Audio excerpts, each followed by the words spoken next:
Hello everyone, आज का हमारा टॉपिक है सिगमंड फ्राइड की साइको एनालिटिक थ्योरी, यानी कि सिगमंड फ्राइड का मनोविश्लेषणात्मक सिद्धांत। जो भी लोग यूपी टेट की तैयारी कर रहे हैं या किसी भी टीचिंग एग्जाम्स की तैयारी कर रहे हैं तो सिगमंड फ्राइड की जो थ्योरी होती है मोस्ट इंपॉर्टेंट होती है। तो आज की इस वीडियो में मैं इन डिटेल सिगमंड फ्राइड की थ्योरी के बारे में बात करने वाली हूँ।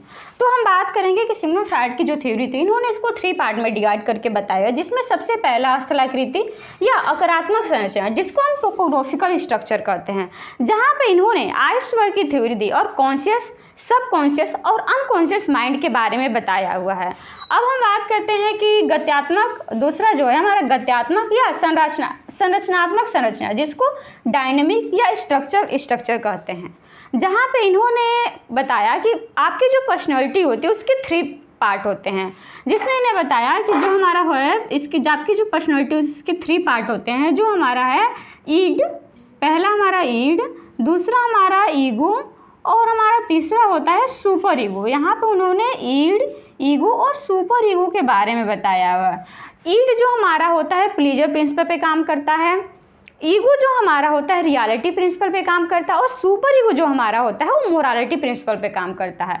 जो हमारा ईड, ईगो, सुपर ईगो है, वो ईड हमारा प्लेजर प्रिंसिपल पे काम करता है, ईगो हमारा रियलिटी प्रिंसिपल पे काम करता है और सुपर ईगो जो हमारी मोरालिटी प्रिंसिपल पे काम करता है। अभी इस वीडियो में हम इसके बारे में भी डिटेल में बात करेंगे। और तीसरा हमारा है मनोलैंगिक विकास, यानी कि साइकोसेक्सुअल डेवलपमेंट, यानी कि साइकोसेक्सुअल डेवलपमेंट के बारे में भी सिगमंड फ्राइड ने बात किया हुआ है। तो ओवरऑल हम समझे तो सिगमंड फ्राइड ने मनोविश्लेषणात्मक यानी कि साइको एनालिटिक थ्योरी दी, जिसमें उन्होंने बताया कि मन क्या है, कैसे काम करता है, क्या नहीं है, इसके बारे में इन्होंने डिटेल बात किया हुआ है। और सबसे इम्पोर्टेंट पॉइंट कि सिगमंड फ्राइड जो हमारे थे वो ऑस्ट्रिया के निवासी थे। बहुत सारे लोगों को कन्फ्यूजन होता है कि जो सिगमंड फ्राइड हैं वो बोलते हैं कि ऑस्ट्रेलिया के निवासी थे। ऑस्ट्रेलिया नहीं, जो हमारे सिगमंड फ्राइड हैं वो सिगमंड फ्राइड हमारे ऑस्ट्रिया के निवासी हैं। सिगमंड फ्राइड जो हैं हमारे ऑस्ट्रिया के निवासी हैं। अब हम समझते हैं कि सिगमंड फ्राइड की थ्योरी के बारे में, जो हमारा है स्थलाकृति, जिसको हम टोपोग्राफिकल स्ट्रक्चर कहते हैं।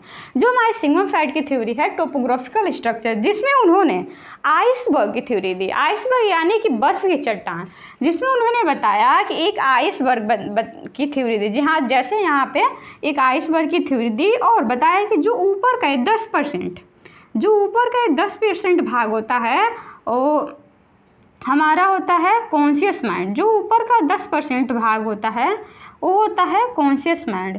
यहाँ पे इन्होंने बताया कि इंसान का जो मन होता है वो बर्फ के टुकड़े के समान होता है। सिगमंड फ्राइड ने बताया कि जो इंसान का जो मन होता है वो बर्फ के टुकड़े के समान होता है। और आइसबर्ग की थ्योरी दी, जो ऊपरी हिस्सा हमारा होता है, जो बर्फ के ऊपर होता है वो हमारा होता है कॉन्शियस माइंड। और जो हमारे ये निचली हिस्सा है, जो हमारा ये निचली हिस्सा है, जो हमारे निचली हिस्सा है, इसको इन्होंने कहा कि अनकॉन्शियस माइंड है, यानी कि ये हमारा क्या है, अनकॉन्शियस। ये हमारा अनकॉन्शियस माइंड, जो हमारे माइंड का 90% हिस्सा होता है। अनकॉन्शियस माइंड जो होता है हमारे माइंड का 90% है, यानी कि हमारे माइंड का सबसे बड़ा भाग हमारा अनकॉन्शियस माइंड होता है। और इन दोनों के बीच में ये हमारा हो गया कॉन्शियस माइंड और ये हमारा हो गया अनकॉन्शियस माइंड। इन दोनों बीच में जो लेयर होता है, जो भाग होता है, वो हमारा होता है सबकॉन्शियस माइंड।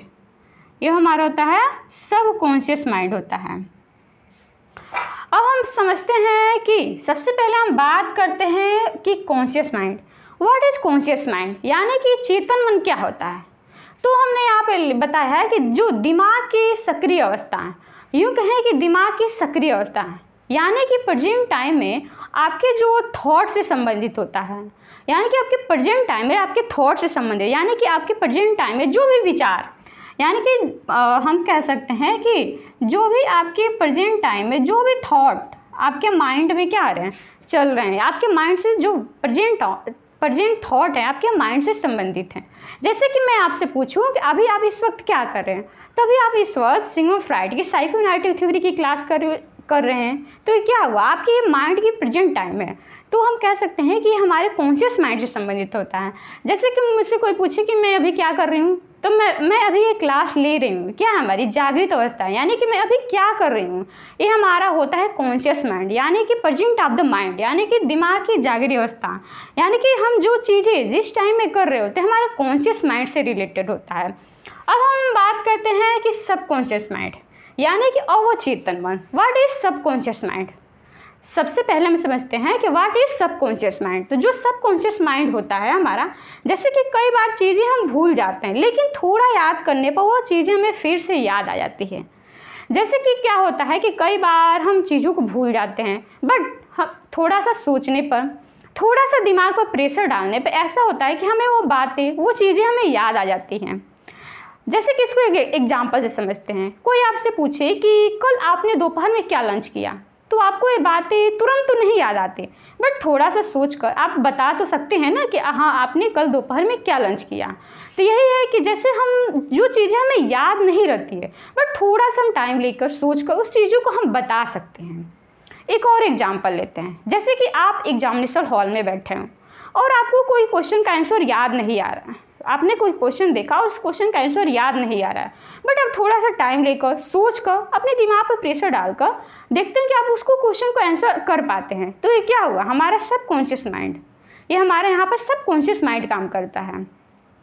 एक और एग्जाम्पल लेते हैं। जैसे कि आप क्लास में हैं और कोई टीचर आपसे सवाल पूछता है, आपको तुरंत उस सवाल का जवाब नहीं आता, बट थोड़ा सा रुक कर, थोड़ा सा सोच कर हम उस क्वेश्चन का आंसर देखते हैं कि हम उस क्वेश्चन का आंसर दे पाते हैं। तो ये क्या हुआ? हमारा सबकॉन्शियस माइंड यहाँ पे काम करता है कि जैसे कि हम कोई चीज़ों को तुरंत तो नहीं याद कर पाते, बट थोड़ा सा टाइम लेकर हम उस चीज़ों को बता पाते हैं। और तीसरा हमारा होता है अनकॉन्शियस माइंड, जो हमारे दिमाग का सबसे बड़ा भाग, यानी कि कहें कि हमारे दिमाग का जो 90% भाग है, जो हमारे दिमाग का 90% भाग, जो हमारे दिमाग का सबसे, जिसमें हम देखते हैं ईर्ष्या, क्रोध, जीवन के बुरे अनुभव और कड़वी यादें, जिन्हें हम मन में दबा दिया गया होता है, जिसमें हमारी दबी हुई इच्छाएं, कुंठित इच्छाएं, कामुकता, अनैतिकता का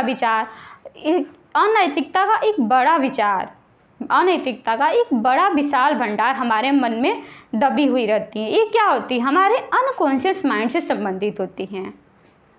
ये सब हमारे अनकॉन्शियस माइंड से संबंधित है। तो ओवरऑल हम समझें तो हमारा जो कॉन्शियस माइंड होता है वो केवल हमारे माइंड का 10% हिस्सा, जो हमारे कॉन्शियस माइंड होता है वो केवल हमारे माइंड का 10% हिस्सा, कहें तो हमारे माइंड का केवल 10% हिस्सा हमारा कॉन्शियस माइंड है, जो चेतन मन जिसको हम कहते हैं, जो हमारी प्रेजेंट ऑफ द माइंड होती है, यानी कि दिमाग की सक्रिय अवस्था। और सबकॉन्शियस माइंड हमारी होती है कि जो चीज़ें हमें याद नहीं होती, बट हम थोड़ा सा टाइम लेकर सोचकर उस चीज़ों को हम बता सकते हैं। और अनकॉन्शियस माइंड, जो हमारे माइंड का एक सबसे बड़ा भाग, एक सबसे विशाल भाग, जो हमारे माइंड का अकेले 90% भाग होता है, वो हमारा होता है अनकॉन्शियस माइंड, जिसमें हमारी क्रोध, जीवन के बुरे अनुभव, दबी हुई इच्छाएं, अनैतिकता, कामुकता, कुंठित इच्छाएं, ये सब हमारी क्या होती है? अनकॉन्शियस माइंड में होती है। अब हम बात करते हैं इसके गत्यात्मक संरचना। जो हमारा गत्यात्मक संरचना, डायनेमिक स्ट्रक्चर जो हमारा होता है, जिसमें हमारा ईड, ईगो और सुपर ईगो, ईड, ईगो और सुपर ईगो के बारे में यहाँ ने सिग्मंड फ्राइड ने बताया हुआ है। जो हमारा ईड, यानी कि जो हमारा ईड होता है वो जन्मजात होता है, जो हमारा प्लीजर प्रिंसिपल पे काम करता है। ईड जो होता है हमारा वो प्लीजर प्रिंसिपल पे काम करता है। ईड हमारा जो जन्मजात होता है और प्लीजर प्रिंसिपल पे काम करता है। ईड जो होता है हमारा जन्मजात होता है और प्लीजर प्रिंसिपल पे काम करता है, जिसमें हमारे इच्छाओं का बड़ा स्टोर होता है। जो हमारी इच्छाएं होती हैं उनका स्टोर हाउस होता है, जो हमारा अचेतन मन से संबंधित होता है, जो अपराध कार्यों से जुड़ा होता है। यानी कि जो हमारा ईड होता है वो जन्मजात आता है, जो ईड होता है वो जन्मजात होता है, जिसमें हमारी इच्छाएं, यानी कि हमारी डिजायर से संबंधित होता है, जिसमें हमारी नीड, हमारी क्या आवश्यकता है, वह हमारे ईड उसको पूरा करता है। ईड जो होता है वह तत्काल संतुष्टि, किसी काम को लेकर, किसी भी चीज़ को लेकर वह सिर्फ अपनी खुशियों के बारे में सोचता है, यानी कि कोई भी काम करके उससे तुरंत संतुष्टि मिलना चाहिए। ईड जो हमारा होता है वो नैतिकता और सामाजिकता का कोई पालन नहीं करता है। ईड जो हमारा होता है वो नैतिकता, क्या नैतिकता है, क्या सामाजिकता, इसके बारे में नहीं सोचता। अगर उसे वो कोई चीज़ चाहिए तो बस चाहिए, चाहे वो अच्छा हो या बुरा हो, उसके बारे में नहीं सोचता। जैसे कि हम यहाँ पर कह रहे हैं कि अपराध कार्यों से जुड़ा होता है। अपराध कार्यों से मीन्स कि अगर उसको कोई चीज़ चाहिए तो वह ये नहीं सोचता कि अच्छा है या बुरा है, वह चाहे बुरा ही क्यों ना हो, अगर उसे चाहिए तो वो चीज़ चाहिए, वह अपनी इच्छाओं की तुरंत पूर्ति चाहता है, वह अपने मन की संतुष्टि चाहता है। कोई भी चीज़ को लेकर वह उसे तुरंत चाहिए, यानी कि जो हमारे प्लीजर प्रिंसिपल होता है, वो ईड जो होता है हमारा प्लीजर प्रिंसिपल से संबंधित होता है, जो इच्छाओं की तुरंत पूर्ति चाहता है, जो भी उसकी इच्छाएँ होती हैं। अब हम बात करते हैं ईगो। ईगो जो हमारा होता है ये हमारे रियलिटी प्रिंसिपल पे काम करता है। जो हमारा ईगो होता है वो रियलिटी प्रिंसिपल पे काम करता है। रियलिटी प्रिंसिपल पे काम करता है जो 1 से 2 वर्ष तक होता है, जो हमारे चेतन मन से संबंधित होता है, यानी कि कॉन्शियस माइंड से संबंधित होता है। यह हमारे ईड और सुपर ईगो के बीच में क्या करता है, बैलेंस बनाने का काम करता है। तो हम पहले समझते हैं कि सुपर ईगो क्या होता है। सुपर ईगो जो होता है हमारा मोरालिटी प्रिंसिपल से संबंधित होता है। सुपर ईगो जो हमारा होता है वो हमारा मोरालिटी प्रिंसिपल से संबंधित होता है, जो 5 से 6 वर्ष की आयु में होता है। सुपर ईगो जो हमारा होता है वो मोरालिटी प्रिंसिपल से संबंधित होता है, जो हमारे 5 से 6 वर्ष की आयु में होता है, जो आदर्शवादी यानी कि आदर्शवादी बातें करता है, जो आध्यात्मिकता की तरफ झुकाव होता है। जैसे जो हमारा कहें सुपर ईगो होता है, जो किसी भी काम को लेकर वो अच्छा है या बुरा है उसके बारे में सोचता है। किसी भी काम को लेकर वो आदर्श वाली बातें करता है कि वो सोचता है कि हाँ, गरीबों की सहायता करनी चाहिए। ऐसा नहीं है कि वह सिर्फ अपने बारे में नहीं सोचता, वह दूसरों के बारे में भी अच्छा और बुरा सोच सकता है। और जो हमारा ओवरऑल हम समझे तो ईड जो होता है हमारी तत्काल इच्छाओं की पूर्ति चाहता है, और जो हमारा सुपर ईगो होता है वो नैतिकता का पालन करता है, नैतिकता सामाजिकता का पालन करता है।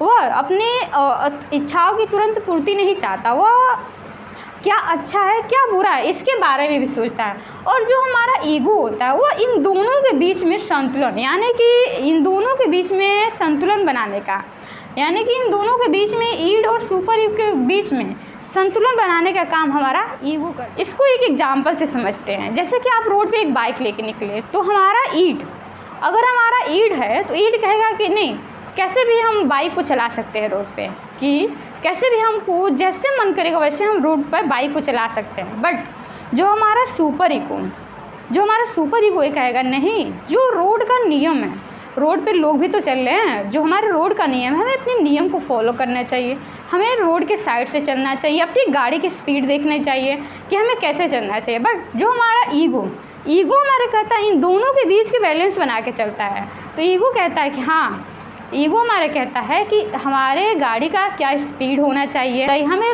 रोड पे एक साइड से चलना चाहिए। तो हम कहें कि जो हमारा ईगो है वो दोनों के बीच का बैलेंस बनाने का काम करता है, और सुपर ईगो हमारा जो होता है वो नैतिकता का पालन करता है, और ईड जो होता है प्लीजर प्रिंसिपल यानी कि तत्काल संतुष्टि चाहता है। तो आज की क्लास हम यहीं तक रखते हैं। आने वाले नेक्स्ट क्लास में हम बात करेंगे कि मनोलैंगिक विकास यानी कि साइकोसेक्सुअल डेवलपमेंट के बारे में, जो सिग्मंड फ्राइड की थ्योरी है साइकोसेक्सुअल डेवलपमेंट के बारे में हम नेक्स्ट क्लास में बात करेंगे।